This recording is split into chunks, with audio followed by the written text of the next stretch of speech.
Time is against us, apparently. Students and professionals are usually under tremendous pressure to meet various deadlines and to be somewhere on time, usually, depending. Time management skills, as we know, are fairly natural for the majority of neurotypical people. However, for children with special needs, especially, managing time effectively can be a real constant big struggle and battle for us. So some kids with special needs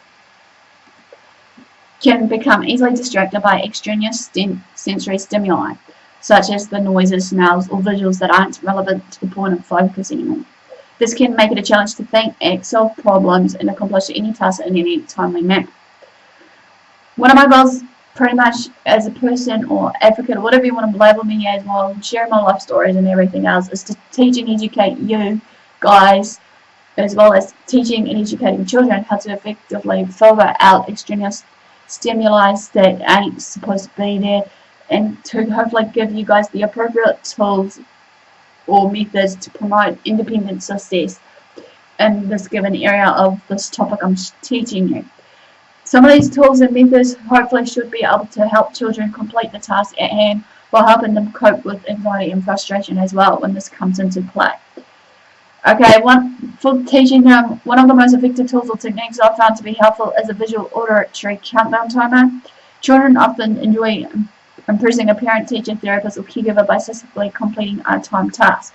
This will then give the child a sense of pride and make them feel clever, smart, and capable. It's important to introduce the timer as a friend, not an enemy, however. Teach the child how it works by letting them set the timer and letting them time expire. For children with auditory defensiveness, however, you may want to silence the auditory alarm or make the children aware that it will beep. As a parent or therapist, you can incorporate the timer into something the child already enjoys and is familiar with, such as putting on their clothes or making their favourite food. Give them that extra time, especially if they are highly distractible. Also, another one that many people may do for time management, they might have some, visuals of or charts in place of certain things, cue cards and whatnot, about how to go about their day, maybe, and structure that around the timetable schedule, what they do as well. That I used to do that. That used to be a good, helpful way for me, especially sometimes in some parts of the day when I'm trying to stretch it out. When I used to study, did that, plus putting things in my phone as a daily reminder of certain tasks that was due on certain days and stuff, and then allowing me to look at it as well as on the calendar with the to-do list, what needed to be done that day, along with while I was studying, also having course outlines and whatnot through certain lecturers to just give me step by step along the way, basically, of what is expected of me to guide me through it all. I know many people may think that doesn't, it's like babying us in a way, but it's not. It's how I roll with it, and I'm sure it's how there's many others out there that does it too. For some apps, sometimes you can put it in your calendar, or you can put it into your notepad or whatever if you've got enough room on your iPad. Also, another thing to do for time management, I find sometimes it is useful, is making sure you have your place where you study, if you're studying or working, regardless whether you may be tidy, but sometimes it's not always guaranteed, because obviously, when you're when you're working, some jobs can be messy than others. Another one for time management is basically you could,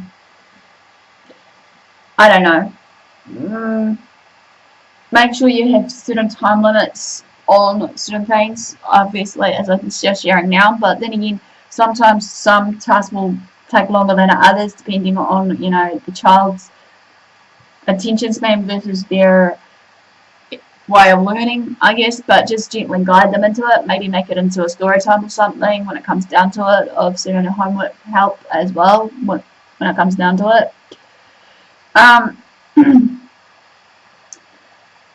Now, another tip here from me is make it a lifelong habit. Now it's time to teach the child tools for management skills that can be used on a daily basis for the rest of their life.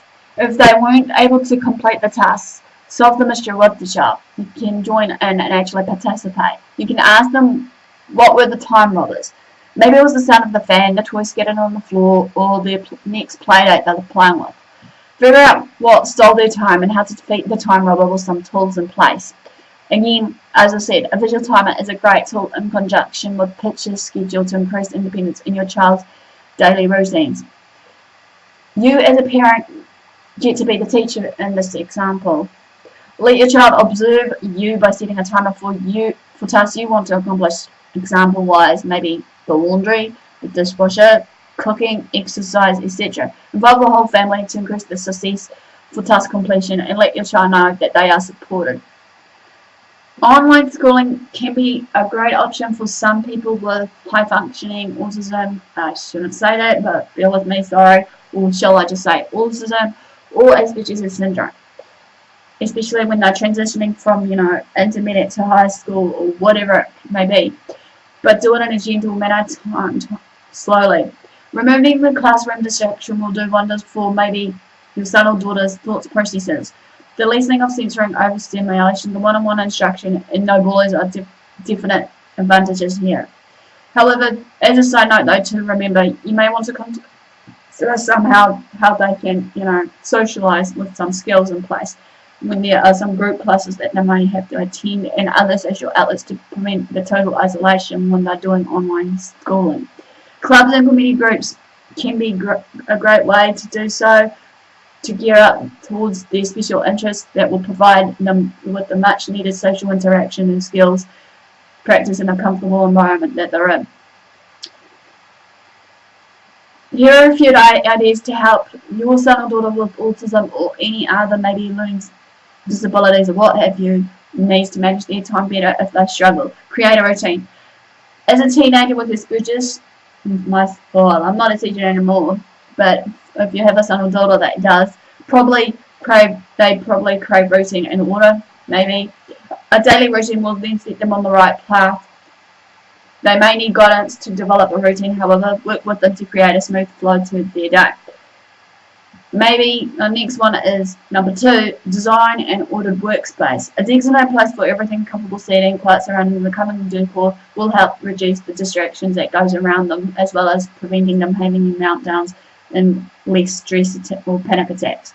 Number 3 is, again, use your visual schedules. Use lists and reminders to keep your son or daughter moving along. Encourage them to keep daily, weekly, and monthly calendars, to-do lists, written schedules, and assignment lists will give them the title of the structure he or she needs to begin organising their life.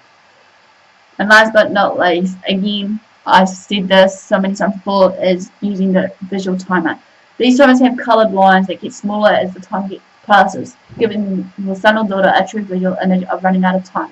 Each daily task and all school subject can be timed with the visual timer. High school can be very overwhelming for people with AAS and autism, especially in teenagers, when transitioning from time to time. But with your guidance and a plan of organisation skills, your son or daughter is sure to finish high school and move on to college ventures with more confidence and control in their life to do so. Well, this quickly ends autism and time management. If you'd like to thumbs up the support, comment below if I missed out anything, or feel free to comment below how you manage your time. Feel free to share these videos around. Feel free to follow me on my social media sites. Feel free to also basically subscribe to my channel on a daily if you haven't done so, if you want to join me on my journey along with basically knowing what Aspie's up to. Feel free to turn on the notification bell if you haven't done so to stay up to date, and along with also noting in with my social media sites. I do this also. Share these videos around to family and friends. Love what you do, guys. Do what you love what you do. Until next time, Aspie signing out. I'll see you again.